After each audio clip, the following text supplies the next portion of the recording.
Alors, cette vidéo est pour expliquer un peu la 3D dans QGIS, quelques manipulations. Euh, si vous voulez faire de la 3D, il vous faut bien sûr des données à la base. Donc ici, on utilise la couche de OpenStreetMap. Ça nous permettra en fait de repérer un secteur qui nous intéresse.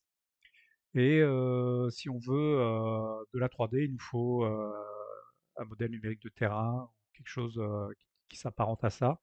On peut utiliser les données LIDAR, donc des hautes précisions du Canada. Donc on utilise la couche de footprint qui nous permet en fait de sélectionner un feuillet.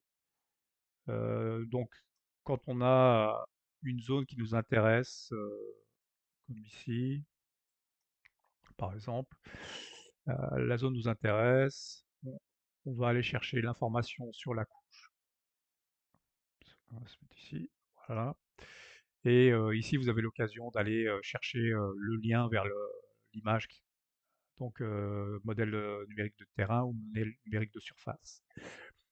Euh, on les télécharge, on peut couper en fonction de notre besoin, ce que j'ai fait ici, et on se retrouve à avoir en fait ici le modèle numérique de terrain. Donc, on peut afficher avec un symbole ombragé. Donc là on le voit bien. Et ici, donc modèle numérique de surface, on voit bien les bâtiments qui ont été générés. Donc ça peut nous permettre déjà de faire un premier rendu en 3D. Ce qu'on peut faire si on souhaite, on peut mapper l'ombre ou l'ombrage sur OpenStreetMap. Pour faire ça, on peut aller dans la symbologie. On peut dire simplement de faire un overlay. Puis on a un effet ombragé là sur OpenStreetMap à partir des données de modèle numérique de terrain.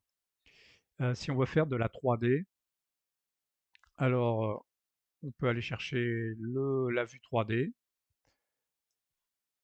on peut la mettre juste au-dessus. Donc par défaut, on va voir toutes les couches qu'on a et on doit configurer la carte.